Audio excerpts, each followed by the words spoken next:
couple of days ago, I came across a post that was talking about this book, What Men Don't Like About Women by Thomas D. Horton.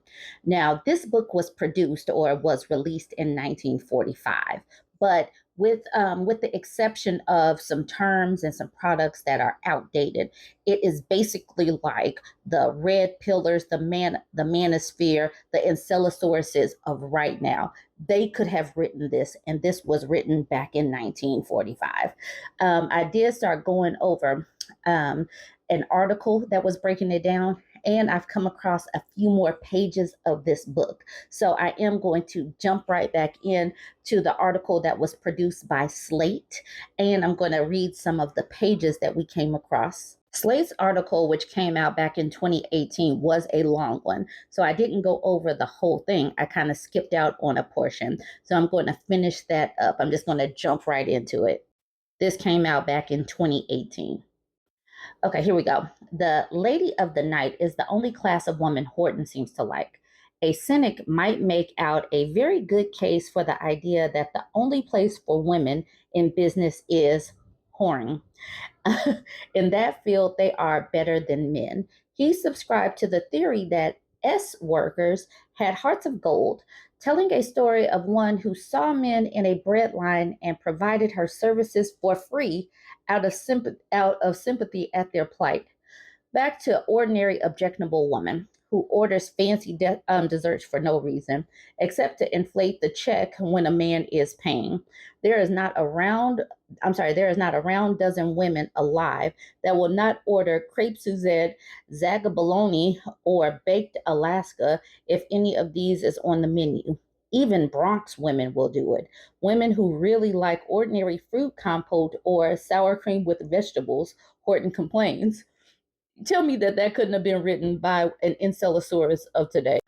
After the dessert is gone, the woman disappoints Horton by having nothing good to say about the play the couple goes to see. Who in recorded history ever heard a woman say anything intelligent about a theatrical performance? He asked. If anyone has, the probabilities are that the woman in the case stole her remarks from a man or a press release. Women's reactions to drama are two, and only two. They either cry or laugh. They almost never think. I don't know why this is just flashing lights for Horton loves men. Horton loves men. In the entire history of the world, no woman has ever been a good literary critic, Horton says. Another joke. Even in the privacy of her home. Here we seem to be getting to the crux of things. Horton, an author, appears not to be earning much in way of the female attention for his efforts. Women like big names, he writes. Whatever Hemingway writes during the next 10 years, however feeble it may be, will find plenty of women admirers. On the other hand, if you give a woman a book by an unknown and praise it highly, the chances are 1,000 to 1 that she will find excuses for not reading it or having, by some miracle, read it. She will sniff at it.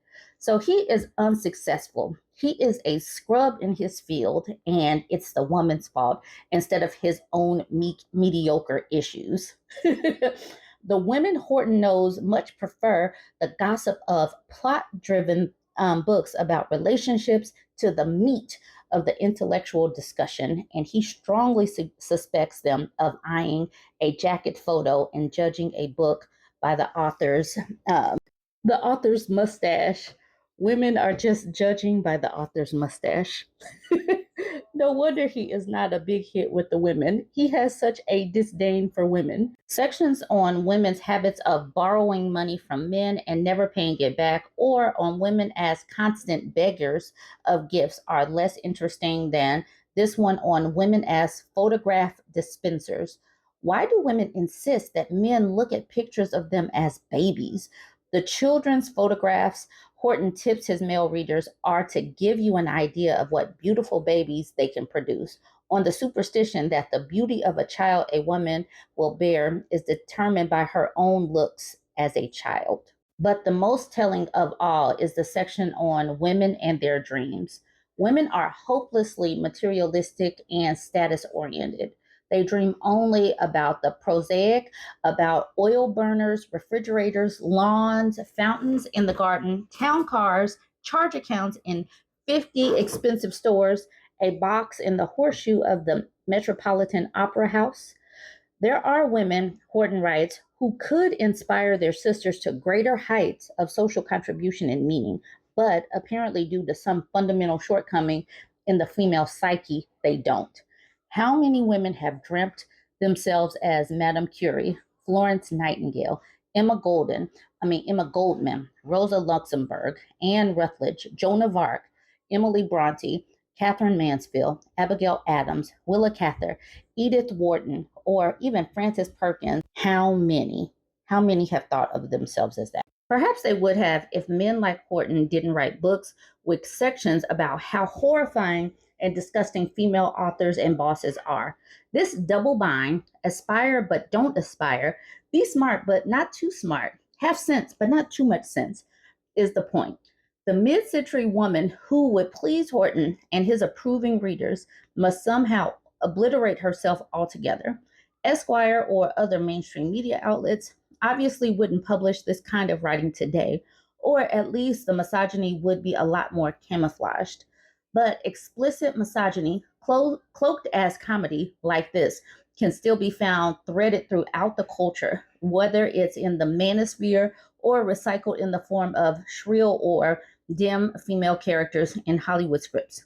In 2018, it still feels like 1945 wasn't so long ago. This just goes to show the things that I talk about as far as not listening to them or valuing their opinion is so prudent.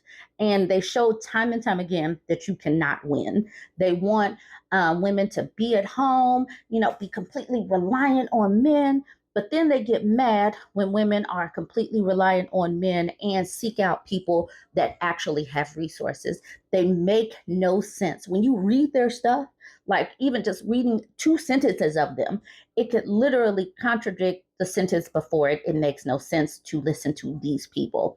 All right, now let's look at some of these pages. This one is called Their Ineptness. More pretentious women, that is, women who really are uninformed as their sisters, but who get their opinions by reading book review columns, seem to think that the natural follow up of A Time in Bed is a discussion of the works of Shakespeare, John Steinbeck, Van Gogh, Faulkner, and Marcel Proust. They also assume that since they are in a state of nature with a man, they are his intellectual equal. So they blab and blab, taxing the man's patience no end. What he really wants are quiet rest and sleep. All right, so this is part under Women in Bed and the Morning After. Their vulgar talk. Women frequently shock men with their talk in bed. They use words and expressions that are seldom used even in saloons. Their talk is also repulsive in other respects. They say such things as the following: "Oh, darling, I've been with many men, so I know, and I want to tell you that you are the best. Really, darling? It's funny for you to be a Russian. 2 weeks ago, I was with an Armenian. Tell me, darling, do you like me better than the other women you've been with? I just want to know. I've been honest with you, so you be honest with me. Now, why don't you tell me?" It is truly astounding how many relatively decent women lose all control of their mouths and minds when they jump in bed beside a man. But it's not that astounding that most men don't like it at all. They want reticence, soft, still, inner music, speechlessness, mad oblivion. Like the men of right now who are talking about body counts. They want very low body counts just so they don't have to talk to women about sex at all. All right, so women as theater, concert, movie, and walking companions. I don't think he actually wants a woman companion, tell him the truth. All right, their insistence on orchestra seats. No matter how poor the man may be, his woman companion, directly or by innuendo, will insist he buy orchestra seats when going to the show of any kind. She considers it her constitutional right. If a man takes a woman to the balcony, the chances are 10 million to 1 that she will be a bit sullen at the time, and later on in front of friends will say, "Yes, Jack took me to to see The Tempest last Wednesday. Wasn't it, dear? Yes, I saw it all right. Even the fourth row balcony, and men are called inconsiderate. I already went over the part of about their incompetence as theatergoers, their impoliteness in the summer.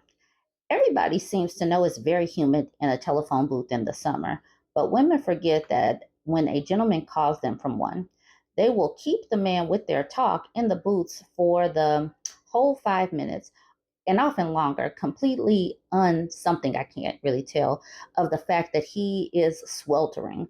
Love finds it difficult to overcome such an involuntary Turkish bath. Number three, their impoliteness at other times. A woman will frequently keep a man in a booth half an hour, forcing him to run in and out to get some more nickels just to hear her say nothing or repeat something seated comfortably on a chair in her home and at other times. But when a woman is in the booth and for the first 5 minutes, for the first nickel are up, and she will generally say, "Oh, darling, I haven't another nickel. Please call me at Chickering 9-1234 and hurry, dear. I have so much to tell you." When will women leave the rudeness, learn that the rudeness is not the food of love? Men remember such rudeness long, long after marriage, and they take their revenge in the most diabolical ways, such as coming home an hour late for dinner or not answering the dear little woman when she asks a direct question of her husband as to whether or not he has seen the I can't tell what that says, some kind of people. Y'all got to forgive me. The way they took this picture doesn't really make it easy to read these pages. Their appalling manner of two-timing you or the other man. Sometimes a woman will call a man on the telephone and say, "Darling, I'm in a restaurant with Donald. You know Donald, the man you don't like. He doesn't know I'm calling you. He can't hear from here." If women think this is cute and pleases the person called, they should hear men discuss such tactics. They would be mortified. Sometimes when a man calls a woman, she suddenly becomes brusque and you become Mr. Anonymous. She will not mention your name once on the theory that she doesn't if she doesn't, her other boyfriend who is with her won't know it's a man calling. Both men always know what's up. The man visiting is disgusted at the trickery and is inclined to be sympathetic with the other man, while the man calling gets furious at this sudden coldness. Naturalness in social intercourse without recourse to subterfuge is nearly always admirable, but women never seem to know this. It is not for nothing that so many men end up marrying simple, plain, ever honest girls.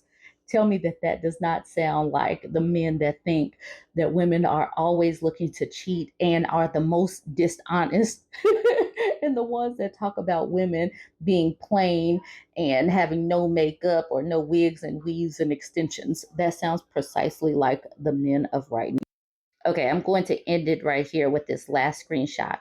Their contempt for the art of walking.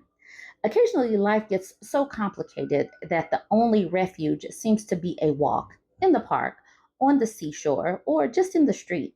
When a man gets into this funk, eternal romantic that he is, he often picks for his companion a woman to his boundless regret. The fact is that it is absolutely impossible to have a pleasant time walking with a woman. You would think that he could just get a man companion, but he did not think of that. She will stop at store windows. She will chatter about her bowel movements. She will relate the sad tale of what her nephew said last Thursday to her uncle from Poughkeepsie. She will orate on the value of women getting together to reduce the price of fur coats for working girls, and so on, when all the man wants is the mere presence of a silent sympathizer. The result of such a walk is, of course, is that the man returns home in lower spirits than before and determined never to see that chatterbox again. So he went and chose a woman companion to go on a walk with, but then he detests the thought of this woman talking and having thoughts and not just playing her role of being a robot, a female looking android. Oh man, these women and their nerve of talking. How dare they? And this is 1945 that this book was released. And I've already stated that this book could have been written right now. Men seem to detest the fact that women do, in fact, talk, that we are humans with thoughts and we observe things and we relate things. And, I really just wish that they would recognize that love is love and they could actually choose a companion with a peen and leave us women that they detest alone. All right. Let me know what you think about these passages that we have come across. Jump in the comments. Don't forget to